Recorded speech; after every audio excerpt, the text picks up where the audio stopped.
უკრაინაში მალაიზიის ავიახაზების კუთვნილი Boeing 777-ის ჩამოვარდნის გამო გარდაცვლილთა ოჯახებს მიუსამძიმრა საქართველოს პრემიერ-მინისტრმა. ირაკლი ღარიბაშვილის Facebook გვერდზე გავრცელებულ განცხადებაში ნათქვამია, რომ ქართული მხარე გამოძიების შედეგებს დაელოდება.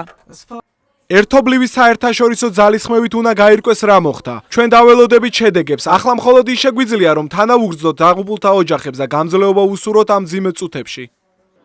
საქართველოს საგარეო საქმეთა სამინისტრო მიუსამძიმრა ჰოლანდიის, მალაიზიისა და ყველა იმ სახელმწიფოს მთავრობებსა და ხალხს, რომელთა მოქალაქეები თვითმფრინავის ბორცზე იმყოფებოდნენ. სამინისტრომ ვებგვერდზე განცხადება გამოაქვეყნა, სადაც წერია, რომ უმნიშვნელოვანესია უტყუარად დადგინდეს ტრაგედიის გამომწვევი მიზეზები. ყველა ქვეყანას მინდა მიუსამძიმრო მათ მთავრობებს და რაც მთავარია დაღუპულთა ოჯახებს.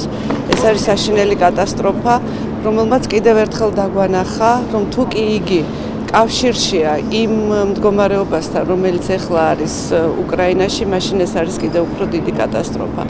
თუ კი ეს არის შედეგი იმ სავალალო მდგომარეობისა, რომელსაც ჩვენ ვხედავთ უკვე რამდენიმე თვეა და რომელიც მიმართულია უკრაინის ტერიტორიული მთლიანობის და სუვერენიტეტის წინააღმდეგ.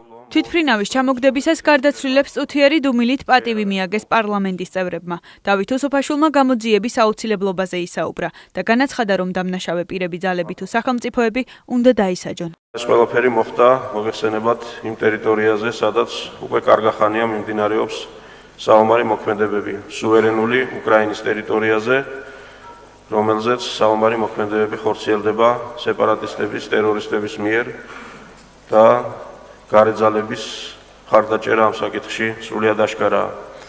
მე მგონი საქართველოს პარლამენტი ერთხმად უერთდებით მსოფლიოს პრაქტიკულად ყველა ქვეყნის, ყველა მოქალაქის ერთსულოვან განწყობას იმის თაობაზე, რომ უნდა ჩატარდეს გამოძიება და დამნაშავე პირები, პოლიტიკური ძალები თუ სახელმწიფოები სათანადოდ უნდა დაისაჯონ.